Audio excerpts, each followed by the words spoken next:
Hello and welcome to UnHerd. So all week, the question hanging over the Republican convention in Milwaukee has been, has he changed?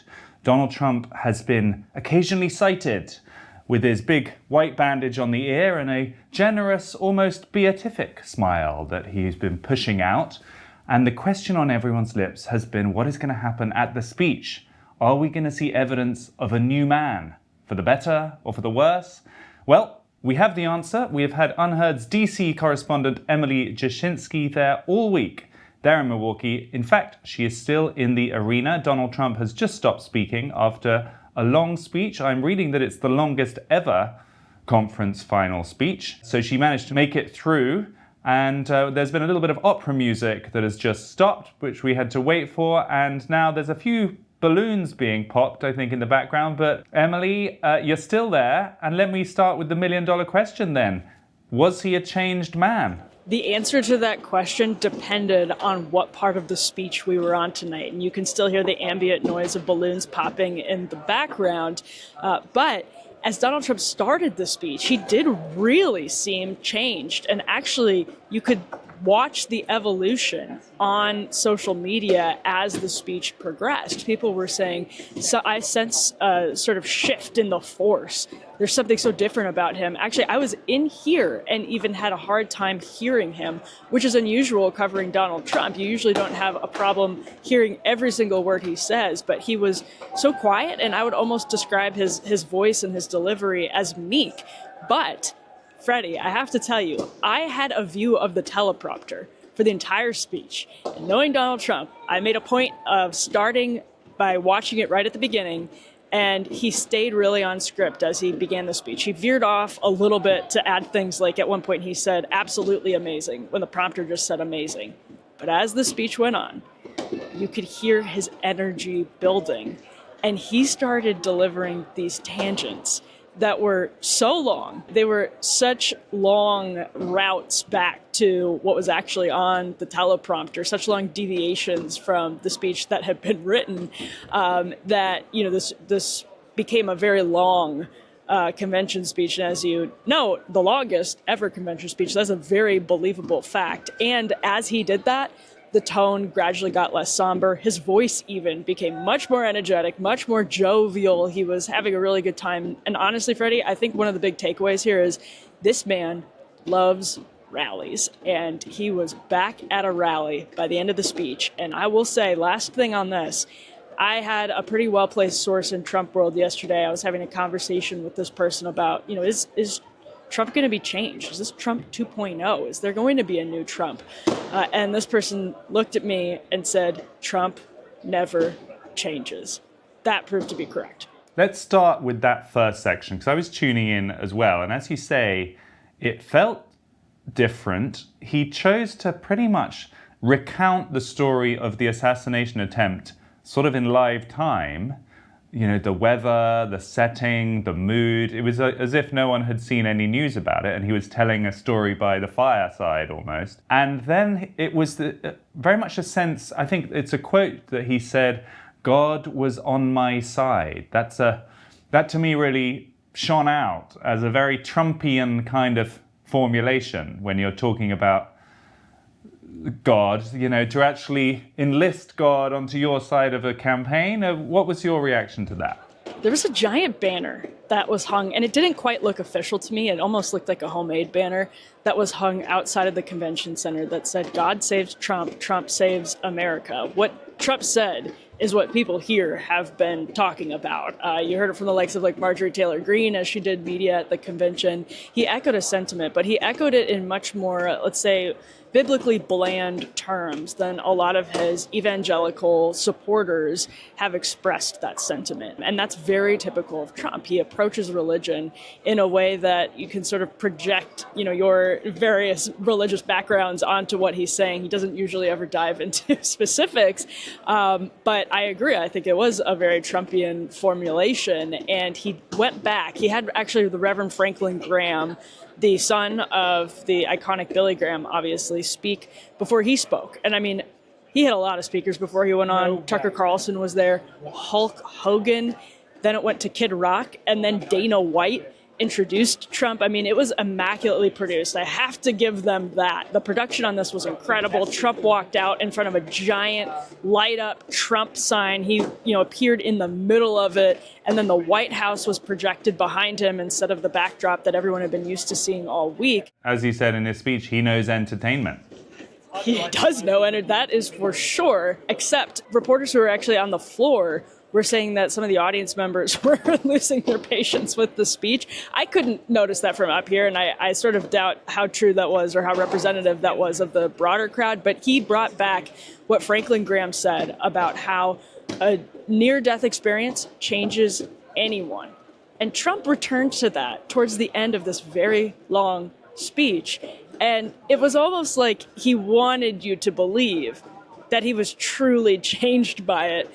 But what we had seen is that maybe, he was a little bit changed by it. Maybe there's some deep psychological, change in him that he's, not showing when he's performing at rallies, because ultimately he returned to classic Trump. I want to just stick on this question of the kind of divine intervention. That to me it's very interesting, and there's been a lot about that. A lot of people have been saying that in some way his supporters maybe believe he was saved for a reason. He says, these are some quotes, "Many people say it was a providential moment. Probably was." I don't know whether the probably was part of the script or not, but again, a providential moment would imply that he was sort of destined to be saved. But then in another moment in the same speech, he says, "I'm not supposed to be here tonight." At which point the crowd was shouting, "Yes, you are. Yes, you are." I'm trying to kind of work out the theology of this. Was he supposed to be there, or was he supposed to be saved? It's a really good question, because I think going forward, this is going to be fundamental to the myth of Donald Trump, that he's not supposed to be here. Because actually, after the crowd was chanting, "Yes, you are, yes, you are," he said something like, this was probably my favorite moment of the speech, he said something like, "Thank you, but I'm not." It was just perfectly Trumpian. And so I think the reason he pushed back even on the crowd is that he understands how central this is going to be to his myth. And that's not to, cast a value judgment on whether he's right or wrong, so much as it is to say that he's conscious of the fact that this is important. And Freddie, you and I were talking, he kept that big white bandage on all week. I have no idea whether it's medically necessary, maybe it was. But I think part of that, too, is just the imagery of reminding people that he went through this trauma, that he went through this attack and survived it and had his fist in the air. We heard so many references to the fist in the air that I think your question is probably one that will define Donald Trump. Like, this week was the building of the definitive Trump myth. You thought it was one thing for almost 10 years now, but it changed instantly. And that question of providence, even if he won't be specific about it. J.D. Vance did the sign of the cross as he was standing next to the Trump family during the prayer that was caught on camera. Trump doesn't get specific theologically about anything basically ever, but he does say it in a way that makes everybody feel like he's speaking to their religious beliefs that among his supporters. Probably the most powerful moment of his speech is when he displayed the uniform of the volunteer fire chief, Corey Comparatore, whose name had been chanted repeatedly over the course of the week by delegates. Donald Trump displayed his firefighting uniform on stage, walked over to it in this grand wide shot and kissed the helmet. It was Trump showmanship through and through, but it was also, I think, such an indication of how important Donald Trump, thinks this is going to be to his persona going forward. And again, that's not anybody who went through that as a politician knows that it's going to become part of their character no matter what. It's going to be part of how the public interprets them no matter what. And he's making the most of it, like any politician would. I think he just, he has that knack for the entertainment element of it in a way that is unusual for American politics. So we had heard a lot during the previous days about the idea he was going to rip up his speech and write something completely new. He had talked about the need for unity. Melania had put out a statement saying that the country needs to come together. There was a little bit of that in the beginning. I got a couple of quotes here. He said, "There is no victory in winning for half of America." I thought that was an interesting line for such a partisan figure. That felt different, as he was part of that more somber section of the Trump speech. He also said we must not demonize political disagreement. And so I was sort of waiting for this message of unity, but then it became quickly that the Democrats have been weaponizing the justice system against him. And that was almost the moment when he pivoted. And then it was a lot of kind of more traditional attack lines after that. Do you think that's right? Yeah, I think that's exactly right. And I think part of it is that he gets into the muscle memory, and it reminds him how much he really loves these rallies because he feeds off of the crowd. And this is, make no mistake, not that anybody would at this point, but this is a Trump crowd. This crowd looks like a Trump rally crowd, and that's not normal for the delegates at a party convention. It's often sort of the blue suit crowd with some, maybe different people mixed in, but this is a Trump crowd, and, people in their Trump gear with their Trump sequin dresses, all of that. So he was feeding off of it just like he would a rally. And I think that's what brought him back to it. And it was sort of jarring almost to watch or to hear the words being delivered and to watch his energy build and look at what was on the screen, because what was on the screen was a speech that was buttoned up. That was a speech that was written for a new Trump. The emphasis on unity, the emphasis on bringing the country together. I thought perhaps the most interesting shift just in the rhetorical tone was about the future. That's where he took fight, fight, fight and changed it to win, win, win towards the end of the speech. He's talked about, if you never supported me in the past, that's okay. You can support me in the future. This is an opportunity. It felt actually like a Morning in America pivot to me. He said we should be thrilled about the opportunity to, restore the country and come together. That was the big tonal shift. And then at certain points, he was talking about cheating in elections. That was all off script. He did a big sort of tangent about Viktor Orban. I was reading the prompter. None of it was in there. So he really took some liberties. You've been at the convention all week. How does this sort of change or conclude that story? I mean, we've been chatting in the past few days, and you've been saying how remarkable it is that there is no dissent. The full capture of the Republican Party by Donald Trump is now complete. Yeah, I went down to the floor before Donald Trump spoke, and that's where you're with all of the delegates, and you're looking up at the podium, and I was talking to a long-time Republican operative, just chatting about different conventions they'd been to, and this person looked at me and said, historically, Republicans are never this unified, so it's very unusual to see this at a convention. It felt completely different to most people who had been here. I overheard a very senior media person saying the same thing to another senior media person. They said this was the best convention they'd ever been to. And I think a lot of that is just Republicans, to a point you made earlier, Freddie, I'm thinking about this again now. The providential, or Trump's emphasis on the providential story, or the providential theme of his arc, that gave people a sense of gravity, and this would have been a very pro-Trump convention no matter what. But I do think that people who were, maybe Nikki Haley delegates, or maybe had originally been interested in Ron DeSantis, because the hardcore Trump base is still only like 30% of the general Republican electorate. All of those people came to this convention with a new sense of purpose and with a new sense of sort of projecting their hopes onto Donald Trump, even if they hadn't done it in a way that was emotional and deep in the past. That is what happened this week. So the kind of flip question is there something culty about it? I mean, obviously, if you're a Republican activist, you're very delighted that everyone's on board and it's a unified party. I've seen some messages from people, even on the political right, who are like, this is now getting a little bit culty. What do you say to that? I think it's an open question, depending on how Trump proceeds the rest of the cycle. I think that has pretty much always been the case with the hardcore Trump fans since 2015. The charitable explanation for it, just here in the States, is that nobody had ever really talked like that from that class stratosphere to them before, and people really needed that. So what they found in Donald Trump was just this, it became an instant bond that was really deep, and now it's almost a decade long. So that hardcore MAGA base, the cult comparisons, I think, I think that there's, a lot of understandable sort of reasons. I know people like this. I grew up with people like this. I get it. There's a lot going on that Donald Trump speaks to that nobody else does. So yes, I think that's always been here. I think that's always been the risk. I think the last week definitely intensified the bond that some people have with Donald Trump.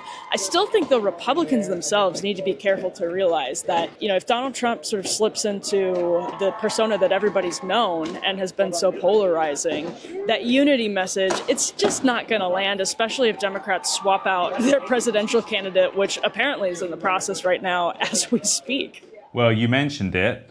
He almost didn't. He at one point used the name Joe Biden, and he said once, I'm only going to say this once, and he didn't use that name again. Partly that might be because there's so much speculation there's going to be an announcement imminently, maybe this weekend, that President Biden is stepping down. He was almost absent. He was, which is a pivot from the earlier days of this convention. Donald Trump is the only one who made a point to keep Joe Biden kind of in the back seat of his discourse from the podium, because it was all week Biden, migrant crime, Biden, inflation. Biden was center stage. And Donald Trump is the one that said, well, and it could be because over the course of just today, Thursday, that was building. It's still Thursday here in the U.S. That was building all day, that the news was breaking, that all of these people were dropping out of the Biden camp and were trying to pressure him. And, we're going back and forth on whether it's true as we speak right now. But maybe that's why Donald Trump took a pivot. I think it must be, right? I mean, it must be that the news has been so insistent all day. I mean, it's front of the New York Times and a lot of sort of liberal papers that insiders are saying with near certainty that President Biden is going to step down. Let's just play that out. I've seen a lot of reaction on social media, even in the last few minutes, to the speech, and the Democratic side seems enthused post this speech. Why? Do you think that's fair? It was kind of rambly, it went on a long time. Is that it? Or is it just they feel the same old Donald is there and therefore they're not facing some kind of newly created God or some kind of saint or heavenly creature or whatever they were fearing? 100%. I think that's exactly right. Because here at the convention, the argument all week, or the assertion all week, is that this was now Donald Trump's race to lose. Everyone felt like they had the wind at their back. Joe Biden was crashing in the polls. People were coming out against him. There were chants constantly of Joe must go, Joe must go. And to an extent, you have to wonder, are they willing something into existence that's going to ultimately undermine their own cause? Because if you see a Democratic Party that comes out with a younger candidate that can be trotted out in friendly media spaces, and they can start myth building, let's say a Kamala Harris again, someone who comes in as a fresh face to replace Joe Biden, there is no telling where the race can go. And so I saw earlier in the week some people feeling very, very comfortable and confident. Even early in Trump's speech, people were feeling very comfortable and confident. And it's just like he never quite sticks the landing that some of these people want to see from him, that they project onto him. He's X, Y, and Z, but then it crashes and burns at some point.